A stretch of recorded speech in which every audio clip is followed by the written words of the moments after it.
Ambassador David Reeves had been stationed at the Valith Royal Palace for 3 months, and he'd learned that formality governed everything. The Valith were an ancient species with intricate protocols for every interaction. Their distinctive pointed ears tracked every sound with precision. Their skin shifted through luminous colors reflecting emotional states, and their culture treated every conversation as a potential political statement requiring careful navigation.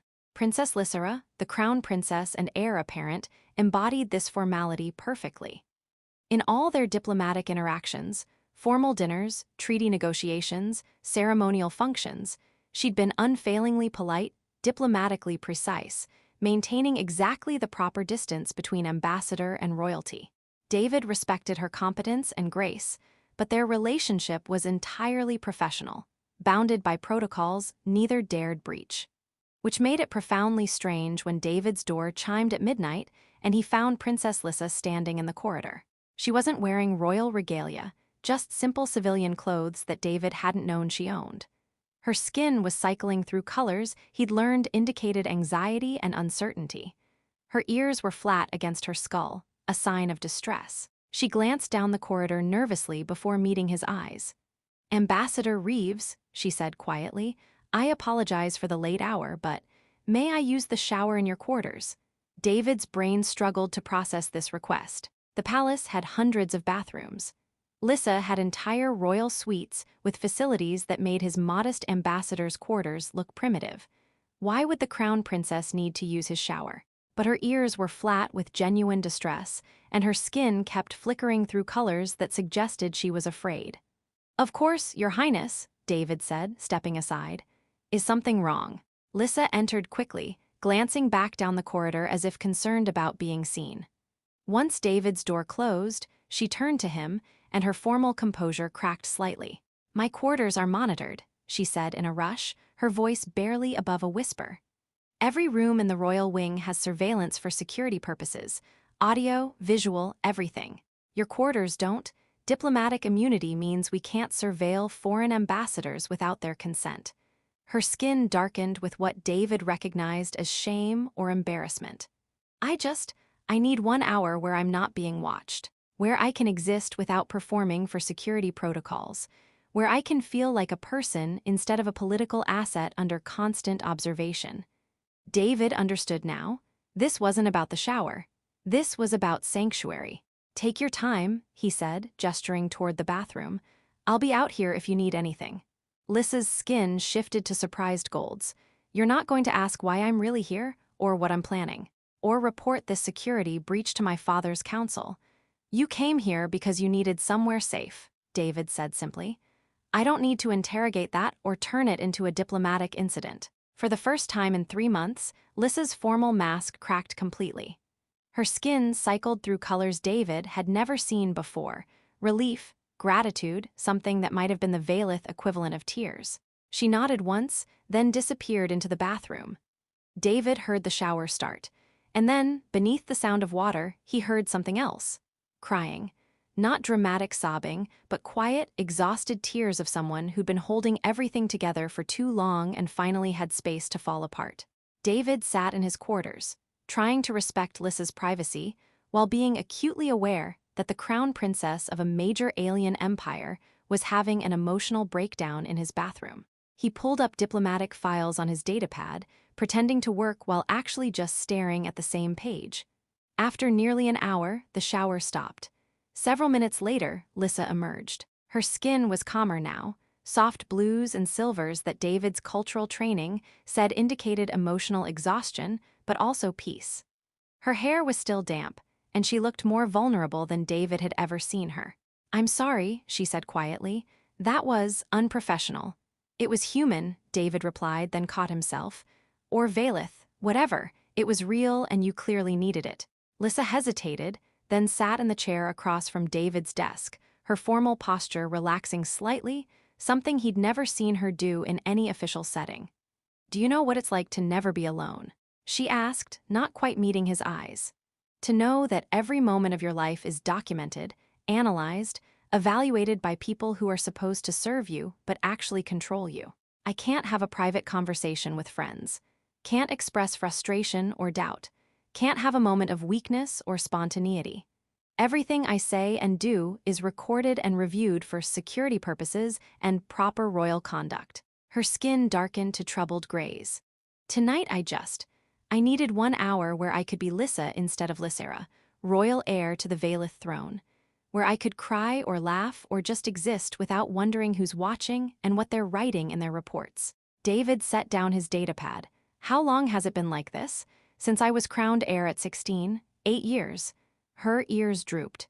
8 years of constant surveillance, constant performance, constant evaluation. My father means well. The security is genuinely for protection, but it's also control.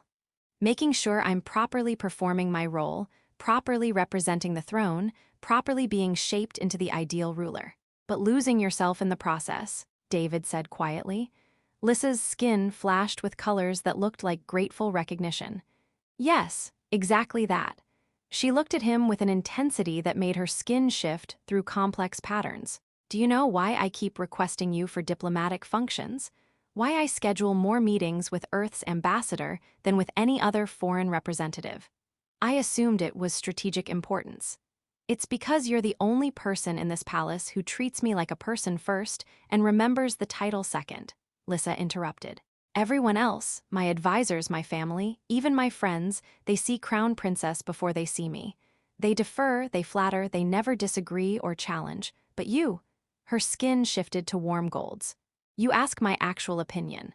You disagree when protocols allow. You treat me with respect but not excessive formality. It's the only genuine interaction I have. David realized his casual diplomatic approach, treating Lissa as a competent leader worth engaging rather than just deferring to royal authority, had been revolutionary in a court where no one ever challenged or questioned her.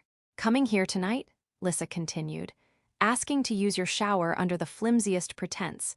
This is the most autonomous decision I've made in months. And knowing that for 1 hour, absolutely no one was watching me, evaluating my performance, documenting my behavior. It was the closest I've felt to freedom in years. Lissa visited David's quarters twice more over the following weeks. Always late at night, always after most palace personnel had retired, always under the same pretense. David never questioned it. They didn't do anything improper, mostly they just talked. About governance philosophy and whether effective leadership required sacrificing personal identity. About dreams Lissa had abandoned when she became heir. She'd wanted to study xenobiology, to actually understand alien species rather than just negotiate with them. About what it meant to be yourself when the world demanded you be a symbol.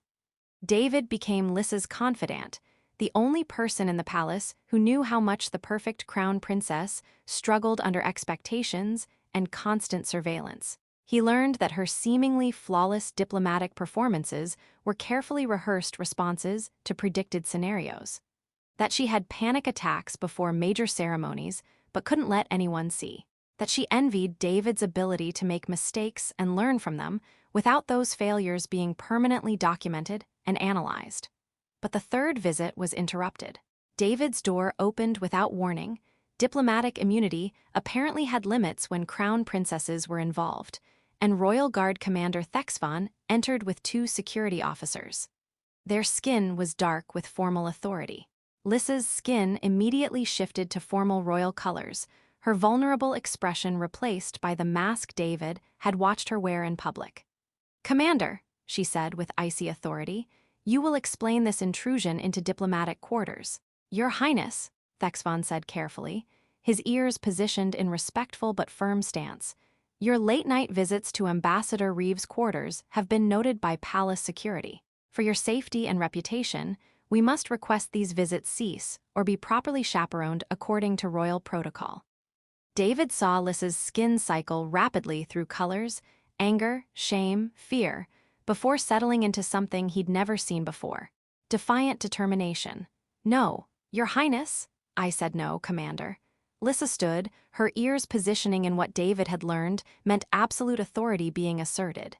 "Ambassador Reeves' quarters are the only space in this entire palace where I am not under constant surveillance, where I can exist as a person rather than a political performance, where I can speak freely without every word being documented and analyzed."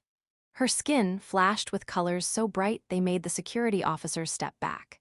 If you take that away from me, if you insist on monitoring and controlling even this one space where I have some measure of privacy, then you're saying that my entire life must be under observation for the convenience of others, that I have no right to personal space, no right to genuine human connection, no right to exist except as managed political asset. She turned to face David, then back to Thexvon. I am crown princess and future ruler of this empire.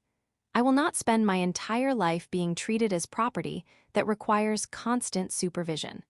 Ambassador Reeves has provided me sanctuary in a palace that should be my home, but feels like a prison. That ends now. The room held tense silence. Finally, Thexvon's skin shifted to troubled colors. Your Highness, the council will need to address this matter. Then they will address it, Lissa said firmly. But I will not apologize for seeking the basic dignity of private space and genuine conversation. Tell the council that when they convene. The confrontation became catalyst for change neither David nor Lissa had anticipated. Lissa formally demanded modification of surveillance protocols, not complete removal, which security genuinely needed for protection, but reasonable privacy in personal quarters and the right to unmonitored conversations with trusted individuals. Her father's counsel resisted. They argued that constant observation ensured her safety, prevented manipulation by foreign powers, maintained proper royal conduct. The underlying message was clear. They wanted control more than they wanted her well-being.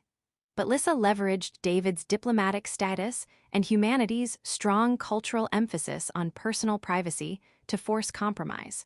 If the Valith Empire wanted strong alliance with Earth, they couldn't be seen denying their own crown princess the privacy rights that humanity considered fundamental. The final agreement included modified surveillance in royal quarters, cameras in public spaces but not private areas, audio monitoring only during official functions, and explicitly protected time for personal conversations. It wasn't perfect, but it was progress. I couldn't have done this without you, Lissa told David during one of their now sanctioned private meetings. You gave me space to remember what autonomy felt like. That made me brave enough to demand it formally.